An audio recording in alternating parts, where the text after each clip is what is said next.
Welcome to another edition of Artifact Highlight, and we return to the Max Militaria show here in York, Pennsylvania. We were visiting here, I think it was 2022, not 2023, me and a couple of my friends. It is one of the largest Militaria exhibition shows, whatever you want to call it, here in this, at least the state of Pennsylvania, if not on the whole eastern seaboard. Got a lot of cool stuff last time. It's both a flea market for military enthusiasts, and also it's kind of a bit of like a pop-up museum. There's all sorts of incredible stuff from various time periods in military history. So let's go in, let's check it out, and let's see what we can bring home.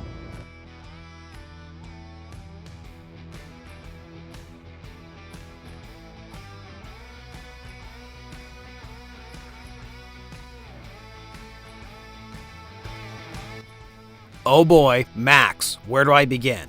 Look, I like to believe I know a thing or two about military history, but the moment I walk into the hall, I get gobsmacked every time, and I am kind of a novice as surrounded by all these incredibly knowledgeable vendors and historians. Some of them actually just set stuff up just as a display during this event, they're not even selling, but most of it can go home for the right price. Some of the incredible stuff I saw, but alas, could not afford to walk home with, include this farewell banner that was likely for a Japanese service member involved in the Second Sino-Chinese War. There was this well-preserved image collage of the SMS Deutschland, a pre-dreadnought battleship that served the German Navy in the early 1900s. A Civil War-era forge cap set alongside a War of 1812-era Shako speaks to my heart. There was one vendor selling what's reported to be a mint-condition MG-34 still in its original shipping crate. And don't forget, the funny mustache man's upper plate! Okay, that one was planned to keep buyers on their toes. I swear, if someone actually fell for that. The folks that administer the National Road Militaria show had a booth of their own, and they have some of the most incredible items, at least in my own opinion. There was this massive sheet consisted of mementos that loved ones could hang up, so it's common to find a serving in U.S. Army, I guess you want to call it a piece of fabric by itself, but not in its original sheet as printed. Hopefully, whoever ends up with this will keep the sheet intact and not try to cut it up into all the smaller 8x10s to resell. They also had this engraving by an Alphonse A. Kolb. The particulars of his story now escape me, but I recall a tale about him being a German immigrant to the US, either on the cusp or immediately after the Great War, and made quite a career for himself doing engravings, particularly those that were involving war memorials. This one he made actually on scrap metal. I adored this woman's greatcoat of the U.S. Army's Nurse Corps, which had patches sewed on it, likely representing the various individuals from different detachments the owner encountered during the Second World War. And sometimes there's just hunks of planes sitting in the exhibit hall, up for sale, to whomever has room for it. I don't. I can go on and on about what amazing relics were up for sale. I hope everything gets to a proper home and in a safe storage location. All right, we're back home, and it's also like almost 2 months later. So to be quite honest, I have not had a chance to open up the bag from Max. So before I filmed today, I had to go through, remember everything I bought. I remembered one thing. I remember the big thing that we'll talk about at the end of this edition of Artifact Highlight, but I had to refresh myself on a few other details. So here we are. Let's go through what my haul was from the Max show this year. All right, so I kind of organized this to go in chronological order in terms of, you know, the historical timeline that we're all stuck in. So I got one piece associated with the American Civil War. It's actually coming from post-Civil War days. Annual reunion, 140th Regiment, New York State Volunteers at the Bayview House, Thursday, June 27th, 1889. So this is a ribbon that would have been worn by a veteran attending this reunion for the 140th Regiment. The 140th New York were actually part of Strong Vincent's Brigade, which defended Little Round Top July 2nd, 1863 during the Battle of Gettysburg. So yeah, you know, the whole fighting sequence involving Joshua Lawrence Chamberlain, 20th Maine. It's the most famous part of the movie Gettysburg, probably.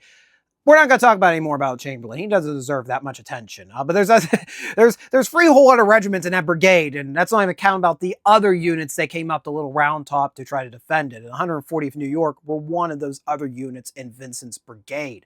So I was very excited to get something attached to the fighting on Little Round Top, even though if it's not directly from the conflict, it's a post-war reunion. And I've been really wanting to start getting into collecting medals and ribbons from different reunion groups. So I have a few downstairs, like a few. I think I have a couple GAR ones, but they're not like the big standardized GAR medal and ribbons. They're usually more on the state and local level. So I'm very excited to have something from the 140th New York put into the collection. And now we're going to jump into the Spanish-American War because it's Readout Productions. And of course, we're going to talk about the Spanish-American War. And this is probably the iconic medal associated with veterans from that conflict. There were a few different designs I've seen, but the most popular one is the one you see here with the cross, Maltese cross. Top, it says Cuba. On the left side, I'm going to look a little close. I can't really zoom. I tried zooming and then the camera freaked out, so I'll just read. On the left side, it says the Philippine Islands. On the right-hand side, it says Puerto Rico. And the bottom says USA. And yes, we're usually familiar with the campaign in Cuba because of Teddy Roosevelt and the Rough Riders. And then the Philippines, which I always joke is, well, that's what we actually gained out of the Spanish-American War. We went in to kick Spain out of Cuba, and we ended up with the Philippines. We didn't actually get Cuba. It's a long story. And then on the right is Puerto Rico. Yes, there was a campaign in Puerto Rico. There was very little fighting, like no major battle, but there was some minor skirmishing as we occupied the Isle of Puerto Rico. And hey, it's still a territory of the United States to this day. So there's a lasting vestige of the Spanish and American War, not often talked about. Puerto Rico becoming an American territory. So I've always wanted this medal in my collection. So I'm very happy I was finally getting my hands on it. And it's in a very good condition. I mean, all the color's still there in the actual ribbon. There's probably looks the way it was almost the day the veteran ended up with it. Unfortunately, I do not know who this medal may have been associated with. All right, we got a collection of veteran reunion ribbons associated with a veteran of, let's just say, the Span Am era, because the thing is about the Spanish-American War, you have the actual war, which only lasted a few months in 1898, but then a lot of those units that deployed to the Philippines, well, they're going to see some heavy fighting in 1899, 1900, 1901, 1902, and even some capacity, some infrequent operations all the way up till about 1912.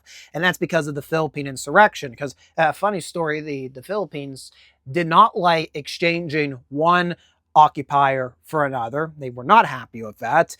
They wanted their independence, and the United States said, you can be a territory. Doesn't that sound cool? And the Philippines are like, independence! And then there was probably more casualties suffered by the United States during the Philippine insurrection than the actual Spanish-American War. So, yeah.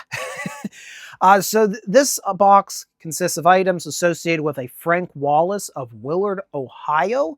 I tried to do some research before I actually decided to make this episode of Artifact Highlight. I wasn't able to find too much. I was able to confirm Frank Wallace, indeed, was from Ohio, and he was a Spanish-American War veteran. I can't fully pin down what unit he served in, and it's because this case is sending mixed signals. So off to the left, we have, looks like a shoulder epaulet or shoulder patch for 4th Ohio. Now, there was a 4th Ohio Infantry involved with the Spanish-American War and later the Philippine insurrection, but I can't find any roster of his name on it. Then down here, we have this very interesting photograph from about 1900. Let me pan down here a little bit, showing Mr. Wallace and another gentleman identified as John Janet on top of one of these big coastal defense guns. On the bottom, it scribbles 2 members of Company D, 21st Infantry, 1900. So I presume this is taken overseas. I presume this is photographed in the Philippines. But again, try to look up a roster for the 21st United States Infantry. Couldn't find one, or one that had either of these names on. So I'm kind of at a loss for words. But very fun photo, nevertheless. And then up here, we have ribbons associated with various reunions that Wallace went to over the years. We have National Encampment and Supreme Assemble Uniform Rank, the KOP. This is the Kings of Pythia, which I never knew about this organization. The Kings of Pythia were a fraternal organization made out in 1864 at the end of the American Civil War, all designed to basically promote brotherhood and the values of brotherhood and a whole bunch of other, cryptic language. So I guess people who aren't in the Freemasons, but they want to feel like they're in the Freemasons. I have a not too subtle rants I have about what I call the not so secret societies that are part of the United States of America. I I just don't understand them, but it is what it is. Yeah, that's a King of Pythia ribbon. The little I read is the uniform rank that he had. These would have been worn, it seems like, when they were in parades. And this was from up in West Haven, Connecticut, from I presume, a parade that occurred on July 23rd, 1932. So I don't know what he was doing up in Connecticut at that point. Then we got the ribbon for the 36th National Encampment, USWV, which is, if I'm correct about this, United States Spanish War Veterans. I think that's what it stands for.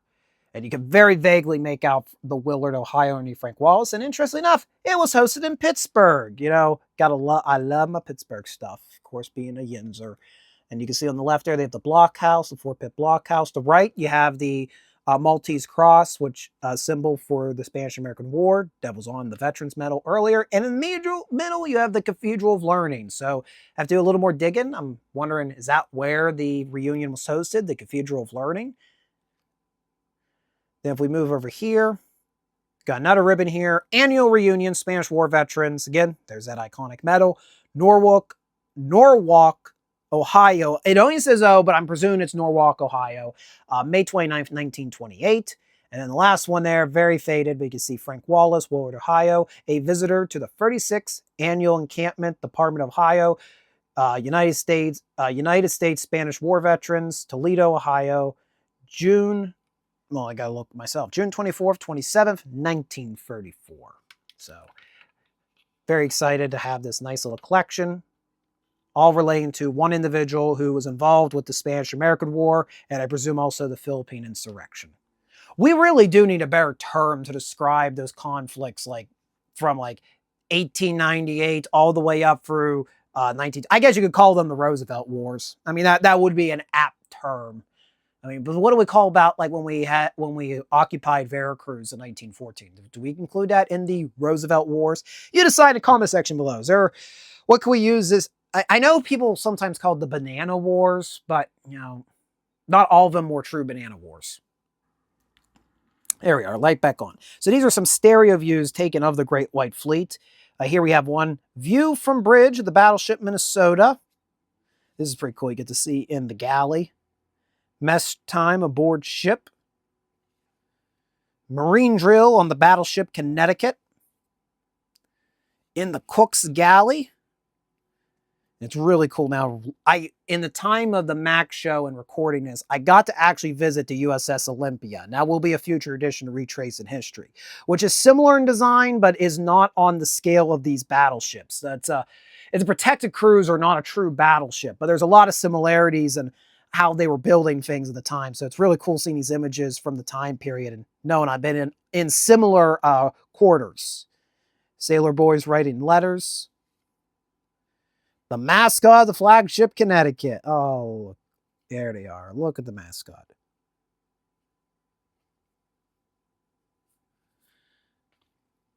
Ship's tailor. Oh, I like this one here, showing them keeping good hygiene on board. One of the close shaves of a sailor's life. Yeah, so I was very excited to see these stereo views, picked them right up. The folks I bought them from had a nice conversation with them, actually about Fort Meigs. I had my Fort Meigs hat on at the time, so got to go on a whole tangent about the War of 1812 while getting to purchase Spanish-American War era stereo views. I like trains. This little book, Notes on Light Rails, Advanced Supplements to Military Railways, Prepared under the direction of Chief Engineer, U.S. Army, October 1918. I like trains. This is a World War I pamphlet relating to trains. That's really the only reason about this. Train.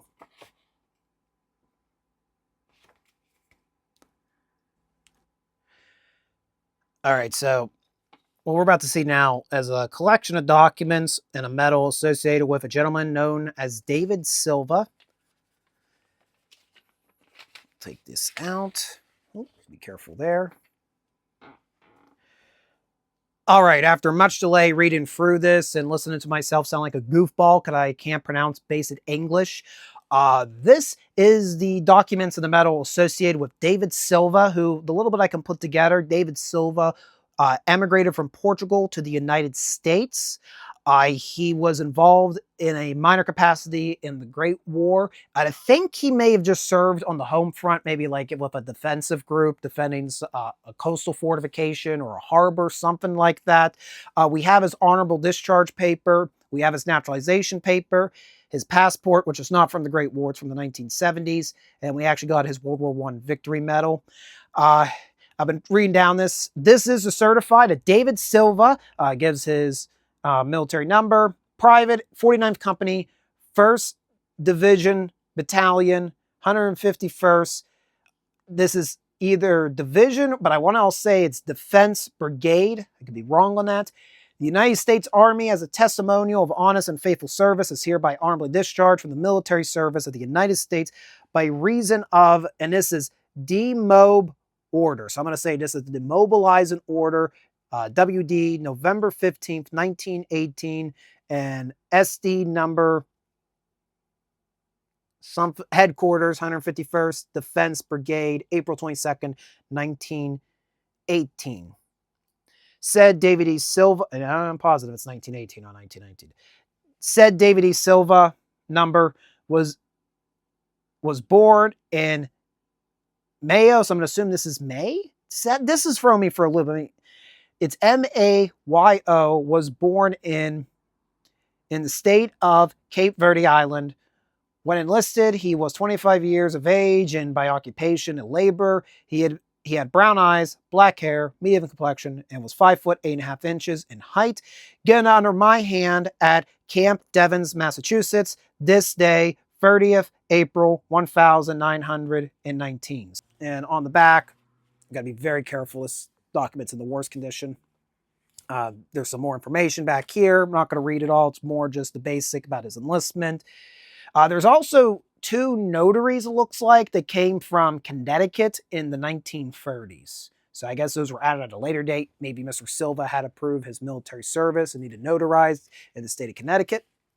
Like I said, this is actual naturalization paper, which referenced that he had originally emigrated over from Portugal.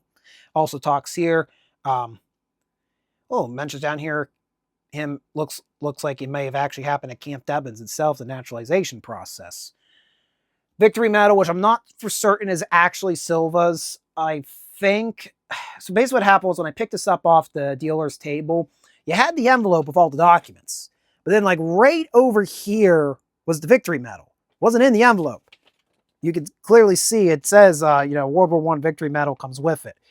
And the dealer seemed to have no problem when I put the medal down with the rest of the documents. So I'm going to presume this is Silva's. If not, it's the first time I ever had a World War I victory medal in my collection. So, and then last but not least is the passport, which is pretty interesting. It's from 1970, so much later. We actually get a photograph because it's a passport. Oh, I'm sorry, Mr. Silva. I just crushed your face in. So there's Mr. Silva, much later in life in 1970. And I was curious to see, why did he get a passport?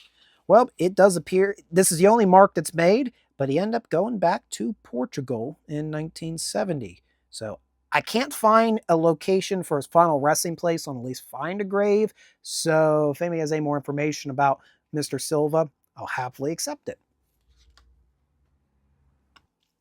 All right, let's move to the main event. This is the biggest piece I was able to acquire for my collection. Well, minus that Spanish-American War veteran medal. That one I've always wanted to have. That was like, I was there at the event. I wanted to grab one. I got it. this photo album. So I will give a shout out to who I acquired this from because he gave me a lovely bag. I acquired this from Copenhagen Cowboy Militaria. I had a great conversation with the gentleman. He had 4 of these out for sale.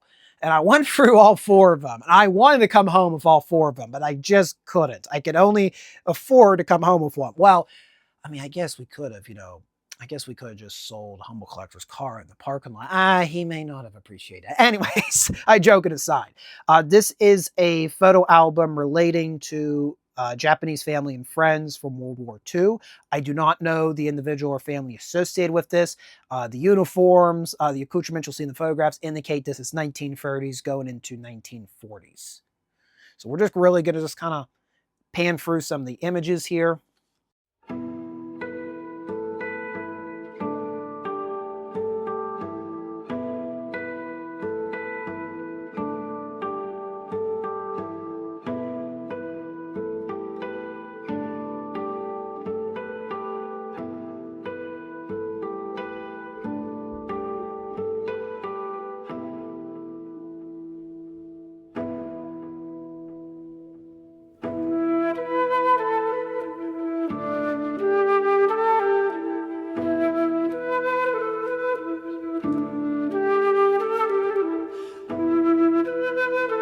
Then we get some of these photographs in the winter setting. Those are the ones that were my favorite. Just getting to see the winter setting.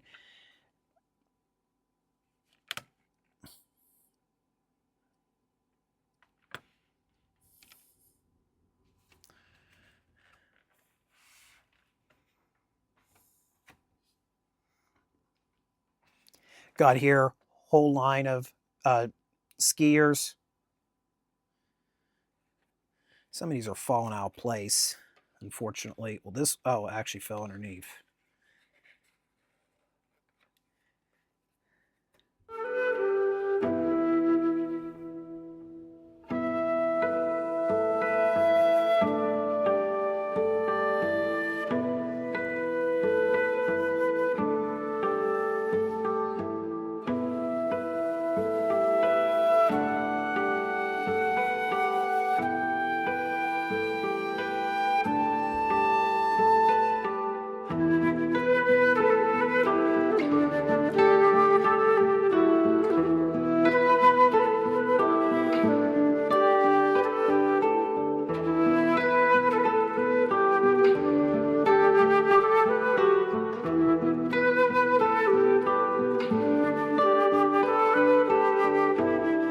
So yeah, I don't have much more to comment because I really don't know much about the material culture and the images beyond stuff I've been exposed to in pop culture of military dress for the Japanese Imperial Army. But really enjoyed the winter scenes in here because, hate to say it, reminds me of a certain show, Golden Kamuy, which is set right after the Russo-Japanese War in Hokkaido, so a lot of winter settings, although that's early like 1906, 1907, not 1930s, 1940s. And one last item I picked up. This appears to be like a press release photograph. Would have been administered between the ranks of the Bureau of Naval Personnel. There's no markings to indicate what this photograph is, but I knew from sight, because this is a very iconic image of the battleship New Jersey during the Korean War. And actually the number that identifies the photo on the top here, it's the same one that identifies the photo in the archives of the U.S. Naval and Heritage Command to this very day. This, and in fact, went to research, just trying to figure out where the photo was taken. It was taken November 10th, 1951, of course, right off the Korean coast. And we have the 16-inch guns of the New Jersey firing a broadside. And this was predominantly what the battleship New Jersey and later battleship Wisconsin, what they were doing during the Korean War, coastal bombardment. And they did quite a number on North Korean and Chinese defenses near the 38th parallel. So, yep. I don't think there's really anything of value of this photo beyond this is an older copy of an iconic image, but I saw it was the battleship New Jersey. I knew what I was looking at, so I had to have it for the collection. All right, guys, that's going to wrap up this edition of Artifact Highlight. Been a while since we've done something like this, and probably a while again before I do it again, because it requires me to have the free time to unbox these things that I acquire and actually look at what I'm putting in my collection. And that could take It could take a lot of time, a lot of research involved. So I hope you enjoyed it. Hope you enjoyed watching me go wild at Max again. Humble Collector should be making a video about his haul for Max if he hasn't done so already. I've actually go ask him. I don't think he's made one yet. So if that's already been made, then you can go watch that now. If not, still go over to Humble Collector's page, because if you're into military collecting, he's the person you want to follow. I only do it on occasion when the funds allow. That's his main hobby. So thank you guys for watching this edition of Artifact Highlight. If you enjoyed the video, hit the like button down below. If you have any information about the artifacts that were on display, and if you want to make any corrections, by all means, please do so politely in the comment section below. And if you want to go the extra mile in supporting me, you can subscribe here to the channel, follow us on future adventures, and you can also provide a small morning contribution. I'm talking about my Ko-fi page, where you can buy me a cup of coffee to wake me up in the mornings. Thank you guys for watching, and we'll see you next time.